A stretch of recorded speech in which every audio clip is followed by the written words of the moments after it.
Hello, my name is Nicholas Clarke, and I'm an architect and lecturer at the Section for Heritage and Architecture at the Delft University of Technology.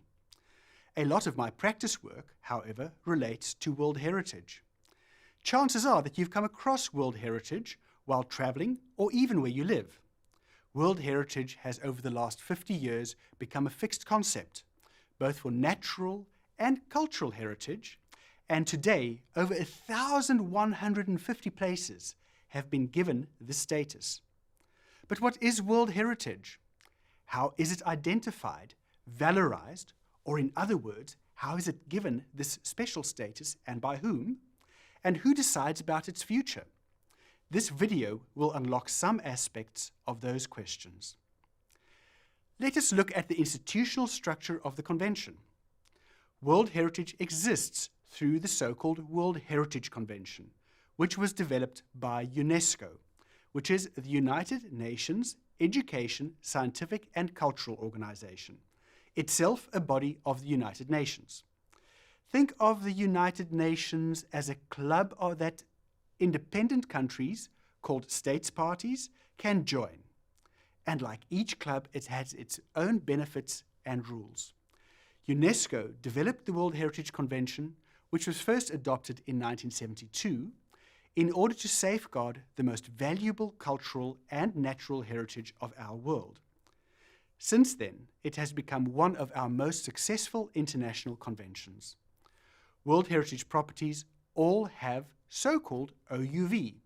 But what is this OUV? The convention is based on the premise that natural and cultural heritage exists that is so outstanding that its value transcends boundaries and is therefore universal.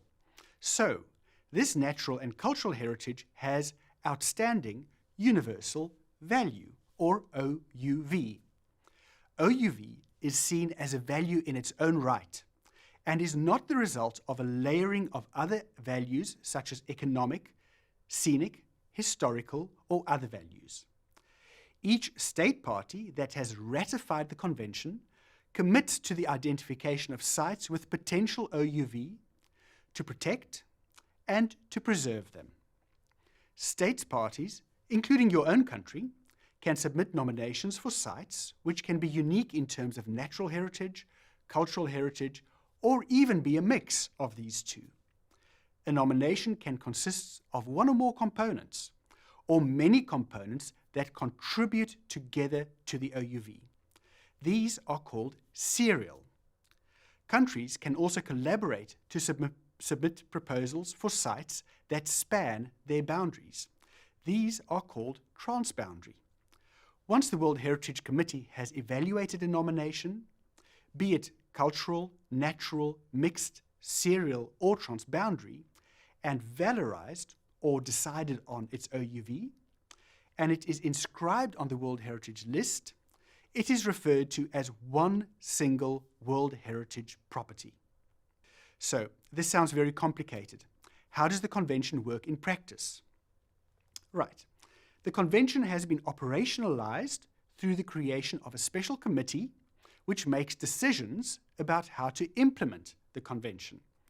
It decides on which proposals by countries meet the criteria for inclusion on the list of World Heritage, and it monitors the protection and management of the World Heritage already on the list. This World Heritage Committee is assisted by a permanent secretariat located in Paris, called the World Heritage Center. 3 international organizations provide expert advice to the World Heritage Committee. They are the International Council on Monuments and Sites, or ICOMOS, and ICROM, the International Center for the Study of the Preservation and Restoration of Cultural Property. These focus on cultural heritage. The International Union for Conservation of Nature, or IUCN, advises the Center and the Committee on natural heritage. There are 10 criteria for inclusion of a place or a series of places or properties, as we now know they are called, on the World Heritage List. 6 cultural and 4 natural. Of course, culture and nature are in reality intertwined, and today the list contains almost 900 cultural, 220 natural and 40 mixed properties, some consisting of a series of components. And of course, our borders today don't match natural systems or historical events. The Convention in practice stimulates countries to collaborate, and there are now almost 45 so-called transboundary properties, one spanning from Argentina to Europe, India to Japan. It is up to the countries themselves to identify potential World Heritage, ensure that rights holders and stakeholders support the nomination of a place, and subsequently nominate a place to the committee. It also remains the country's responsibility to look after it once it is on the list of World Heritage. The aim of the Convention is not to freeze time.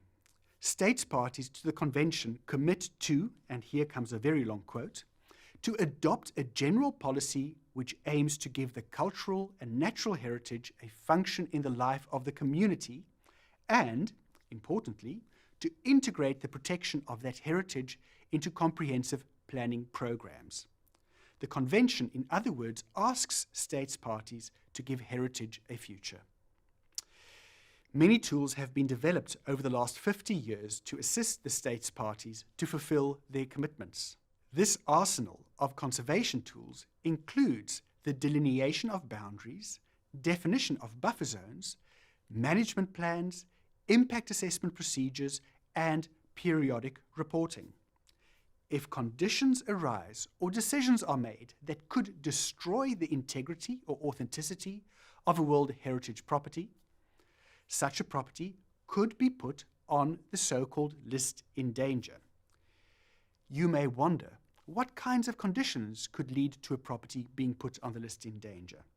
Well, think for instance of the failure to stabilize decaying monuments, high-rise developments in or around historic cities, mining in or around historical properties, poaching of endangered species, or simply when the management of a property does not adequately safeguard the protection and transmission of the OUV to future generations, to name but a few.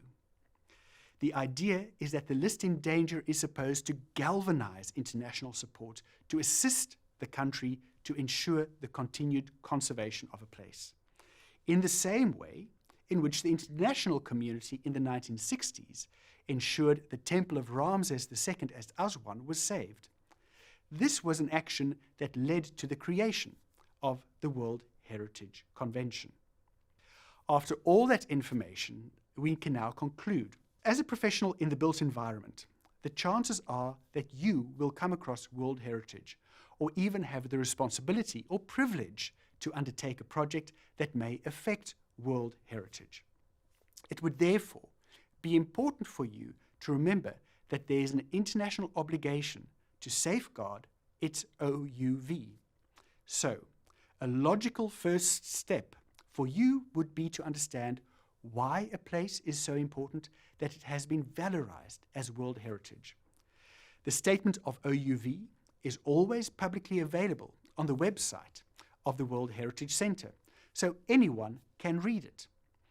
Also, contact the local Monuments Care or Nature Conservation Department, as they are the first link in a continuous chain to the World Heritage Committee, and they can provide you with early guidance. World Heritage belongs to all mankind. Our governments have committed to preserve it to the utmost of their own resources. It is precious and unique. We all have an ethical responsibility to each other and to the future to ensure this OUV remains safe.